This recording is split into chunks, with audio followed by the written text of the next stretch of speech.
دیورن یا او طرف سرحد کدام کچالو نیست که کسی را بفروشه. او کدام کچالو نیست برادر عزیز. یک کم منطقی فکر بکنه.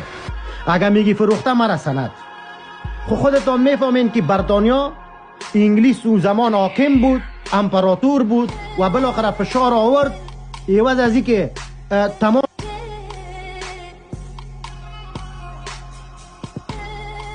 زمو خاطر ما یک ضرب المثل و یک مقوله داریم. په پاټي او کناټي موږ خپل سرونه شیندو. او پاټي ماست، او زمین ماست. کس همراه ما استادان باشه او داوای ماست. وقتی که تازه تولد میشیم پدر ما در گوش ما آزان میته سی زویا هغه خاور دته ده و تو بر باندې خپل ځان قرباني. ما این داوا را پیش میبریم. نه به برادرای تاجک ضرورت داریم که متاسفانه به خاطر کرسی گاه در دامن ایران خودم اندازه، گاه در دامن پاکستان خودم اندازه، گاه در دامن روسیه و امریکا و ضرورت نداریم.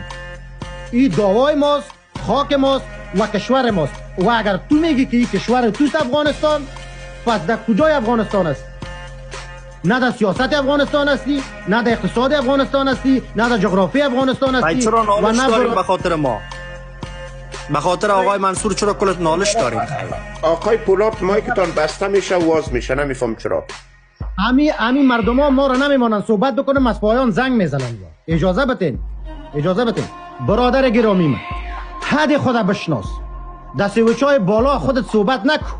اگر تو واقعا غیرتی هستی، اگر تو واقعا مالک از سرزمین هستی، آیا غیرت امیر میگه که تو قبرت نگاه کردن نتونی؟ آقای نادری توین کرده رئیس. عزیز پولاد یک دقیقه بس بیخی به جنجالا رفته، بس به نتیجه نمیره. علمی صحبت کنم ما گوش میکنم. علمی صحبت کنم. ما براتون علمی صحبت میکنم. علمی تو نیست. چی میگی؟ تو توین میکنی. حالو بدر ما